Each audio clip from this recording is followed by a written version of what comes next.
I believe that a new kind of executive is going to emerge that we'll all start to recognize as being increasingly important to the future. Just as the knowledge worker became so important to the productivity growth of all kinds of businesses all over the world, we now have an era where we're not just building tools for knowledge workers to be more productive. We're actually seeing that the technology is getting smart enough to make customers very smart. So customers are learning to be adaptive too, because they have more information to make decisions about products and services. They actually pay more attention to what other customers have to say than they do to the traditional brands. So in the world that I started out being a marketing manager in, it was all about building campaigns for mass marketing, television that reached a broad audience, print that reached a broad audience. Now we're narrowcasting with all different kinds of media. But more importantly, it isn't just the big power brands that are so significant in determining what people choose for products and services. It's actually smarter customers with better information, thanks to all of this data that's being accumulated and processed and is accessible in so many different ways. But it's also customers trusting the advice, the ratings, the recommendations, the referrals, the links from other customers. And so customers are getting smarter, and the power shift from producers being in control to customers in control requires people to become incredibly adaptive. And I call these the adaptive innovators. They aren't necessarily the inventors that I knew in Silicon Valley in the 1980s, who were actually like Steve Wozniak and others who were inventing the core technologies of everything we know today. But these were the new people who are saying, how do I take advantage of the technologies in different domains that can be adapted? I can remember back in 1992 at Apple, we held an event in Hakone, Japan, which we brought together for the first time the leaders in many different industries that we knew that what they produced was going to be digitized. This meant the telecommunications industry, it meant the software industry, the computer industry, the Hollywood entertainment industry, the publishing industry, the game industry, the consumer electronics industry.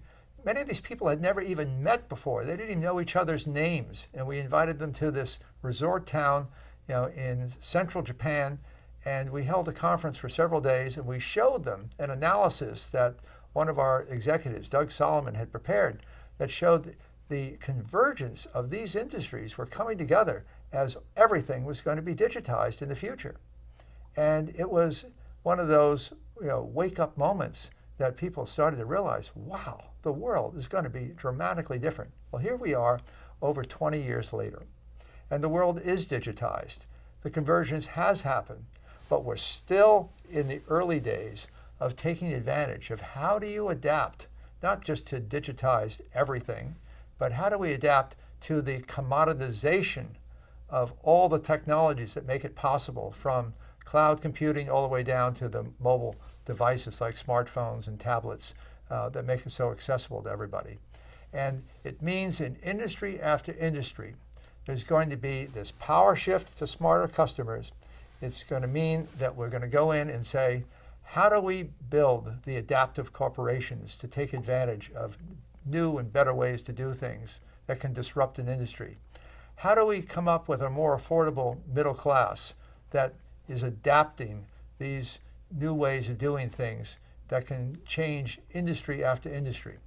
How do we come up with ways of giving the millennial generation that's not going to have the same spending power of its parents' era to be able to not only have new kinds of products and services that are more affordable, but even better customer experiences, but they may actually be the ones who are building these companies. They may be the adaptive innovators. So the adaptive innovators, they aren't the inventors. They may not be the highly experienced systemic designers like Steve Jobs or Jeff Bezos or some of the other brilliant systemic designers, but they're going to be the ones who become domain experts. They don't necessarily have to be engineers. but they have to be experts in particular domains. And in most cases, they have to understand more than a single domain.